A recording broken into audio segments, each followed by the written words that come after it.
Hello everyone, welcome to my channel. आज हम इस वीडियो में छत्तीसगढ़ के प्राचीन इतिहास की सीरीज को आगे बढ़ाते हुए पांडु वंश या सोम वंश के बारे में डिटेल में डिस्कस करेंगे, जो छत्तीसगढ़ का एक स्थानीय राजवंश है। इस पर्टिकुलर वीडियो में इस वंश से रिलेटेड जितने भी प्रमुख शासक हैं, उनसे रिलेटेड जितने भी इंपॉर्टेंट पॉइंट्स हैं, सभी को डिटेल में डिस्कस करेंगे, जो कॉम्पिटिशन एग्जाम के पर्सपेक्टिव से बहुत इंपॉर्टेंट है। पांडु वंश या सोम वंश, इनका शासनकाल 6वीं से लेकर 8वीं शताब्दी ईस्वी तक थी। इनकी राजधानी सिरपुर थी, अतः इसे सिरपुर के पांडु वंश भी कहा जाता है। बेसिकली किसी भी वंश की राजधानी याद करने के लिए आप इस प्रकार से लिख सकते हैं, सिरपुर के पांडु वंश, मतलब पांडु वंश की राजधानी सिरपुर थी। ठीक है, यह है। तो इनके प्रमुख शासकों को समझने से पहले जो पिछला वीडियो हमने डिस्कस किया था सरबपुरी वंश से रिलेटेड, उसको एक बार रिकॉल कर लेते हैं, कुछ इंपॉर्टेंट पॉइंट्स देख लेते हैं सरबपुरी वंश से रिलेटेड, जिससे आपको यह और इजिली समझ में आ जाएगा। सरबपुरी वंश की राजधानी जो है सरबपुर थी, और सरबपुरी वंश के अंतिम शासक थे प्रवरराज द्वितीय। ठीक है, प्रवरराज द्वितीय ने राजधानी परिवर्तित करके सिरपुर कर दिया था, और इसी प्रवरराज द्वितीय को इंद्रबल, जो प्रवरराज द्वितीय का सामंत था, ठीक है, ये इंद्रबल, जिसे भरत बल के नाम से भी जाना जाता है, मतलब इतिहास में इसका नाम भरत बल से भी मिलता है। इंद्रबल जो कि प्रवरराज द्वितीय का सामंत था, इंद्रबल ने प्रवरराज द्वितीय की हत्या कर दी, और इसी क्षेत्र में, सिरपुर वाले क्षेत्र में, पांडु वंश या सोम वंश की स्थापना की इंद्रबल ने। ठीक है, तो बेसिक कॉन्सेप्ट आपको यह समझना है कि सरबपुरी वंश के अंतिम शासक प्रवरराज द्वितीय की हत्या करके इंद्रबल ने पांडु वंश या सोम वंश की स्थापना की थी। चूंकि जो राजधानी थी वो सिरपुर थी, ठीक है, इस समय प्रवरराज द्वितीय के समय राजधानी सिरपुर थी, तो पांडु वंश की भी राजधानी सिरपुर होगी। ठीक है, ये हो गया। अब इनके प्रमुख शासक, जो पांडु वंश या सोम वंश है, उसके प्रमुख शासकों के बारे में डिस्कस करते हैं।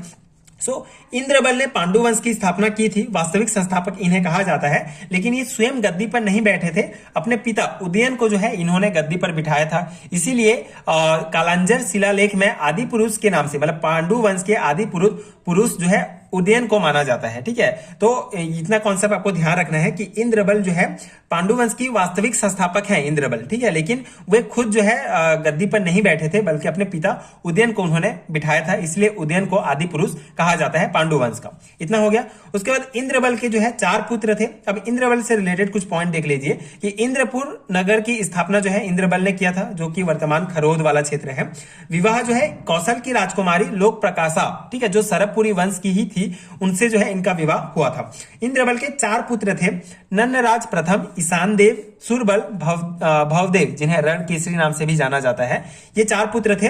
बेसिकली चारों जो है अलग अलग क्षेत्र में जो है राज कर रहे थे, लेकिन मेन जो राजा था वो नन्नराज प्रथम था। ठीक है, जो इंद्रबल का बड़ा पुत्र था।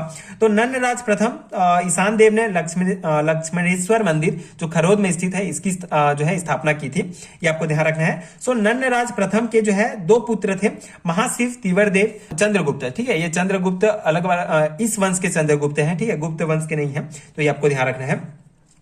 महाशिव, तीवरदेव, इनकी जानकारी जो है राजिम प्लेट से जो है इनकी जानकारी मिलती है। तो ये बड़े पुत्र थे महाशिव, तीवरदेव, तो यही राजा बने, ठीक है, नन्नराज प्रथम के बाद। तो इन्होंने जो है सकल कोसलाधिपति की उपाधि इन्होंने धारण की, वैष्णव धर्म के अनुयायी थे। विष्णु कुंडी माधव वर्मन प्रथम से युद्ध करते मारा गया। ठीक है, तो ये महाशिव तीवरदेव जो है विष्णु कुंडी माधव वर्मन प्रथम से युद्ध में मारा गया। उसके बाद इनके पुत्र थे नन्नराज द्वितीय, तो ये राजा बने। बेसिकली उस टाइम क्या होता था कि ये 2 भाई थे, लेकिन ये राजा बने तो उनका पुत्र ही राजा बनेगा। ठीक है, तो नन्नराज द्वितीय जो है ये राजा बने। इनके बाद महाशिव तीवरदेव का पुत्र नन्नराज द्वितीय, तो ये राजा बना। उसके बाद कौशल मंडलाधिपति की उपाधि धारण की, और अड़भार ताम्रपत्र से ये जानकारी मिलती है कि नन्नराज द्वितीय ने कौशल मंडलाधिपति की उपाधि धारण की थी। तो अब इनकी मृत्यु के बाद चंद्रगुप्त, बेसिकली असमय इनकी मृत्यु हो गई। तो इनकी मृत्यु के बाद महाशिव तीवरदेव के जो भाई थे, ठीक है, चंद्रगुप्त, इन्होंने गद्दी संभाला, ये राजा बने।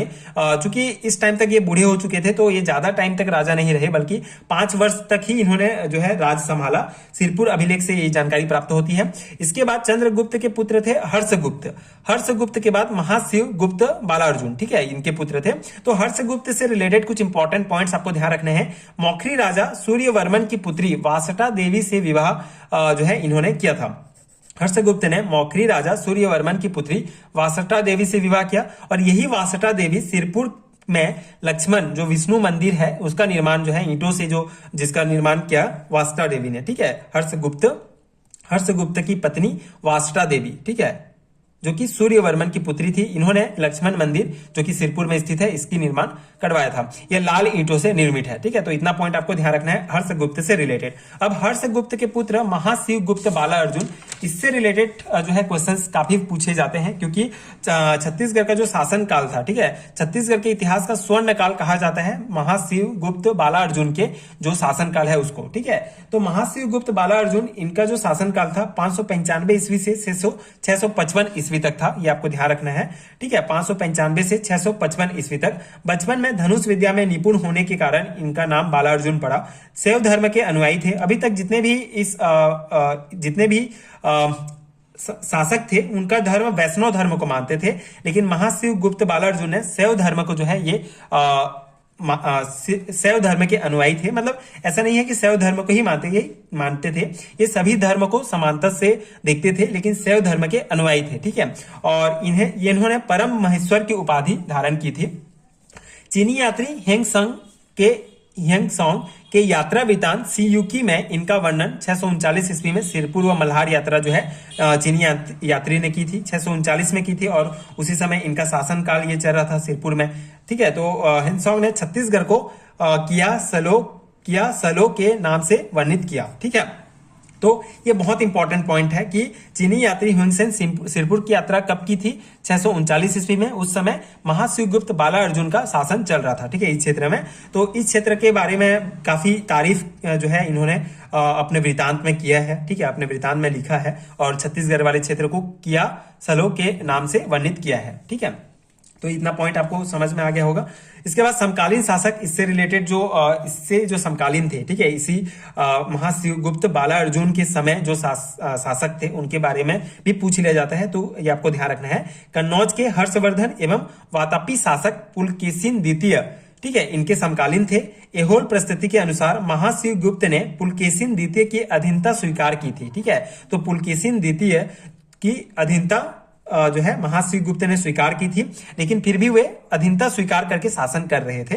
सर्वाधिक ताम्रपत्र 27 सिरपुर से प्राप्त हुए हैं, ठीक है। इन्हीं के शासन काल के जो है 27 ताम्रपत्र सिरपुर से प्राप्त हुए हैं। तो सर्वाधिक ताम्रपत्र है इस वंश से रिलेटेड, ठीक है। सो पांडु वंश के ताम्र पत्रों में पेटिका शीर्ष लिपि का प्रयोग हुआ है। शिलालेखों में कीलाक्षर लिपि का प्रयोग हुआ है। ये बहुत इंपॉर्टेंट पॉइंट है, आपको ध्यान रखना है। पांडु वंश के ताम्र पत्रों में पेटिका शीर्ष लिपि का प्रयोग हुआ है और शिलालेखों में कीलाक्षर लिपि का प्रयोग हुआ है, ठीक है। तो ये इतने पॉइंट्स आपको ध्यान रखने हैं पांडु वंश से रिलेटेड। आई होप आपको पूरा समझ में आ गया होगा। बेसिक कॉन्सेप्ट एक बार रिकॉल कर लेते हैं, ठीक है। सबसे पहले जो है आदि पुरुष अगर आपको पूछा जाता है तो उदयन थे पांडु वंश के, और वास्तविक संस्थापक इंद्रबल, उनके पुत्र नन्नराज प्रथम, ठीक है। उसके बाद महाशिव तिवरदेव और महाशिव तिवरदेव के बाद नन्नराज द्वितीय, उसके बाद फिर चंद्रगुप्त बने, फिर हर्षगुप्त, फिर महाशिवगुप्त बाला अर्जुन, ठीक है। ये तो बहुत इंपॉर्टेंट है, सभी पॉइंट बहुत इंपॉर्टेंट है। यहाँ से आप पास्ट के क्वेश्चंस पेपर अगर आप देखेंगे तो आपको क्वेश्चंस देखने को मिल जाएंगे यहीं से।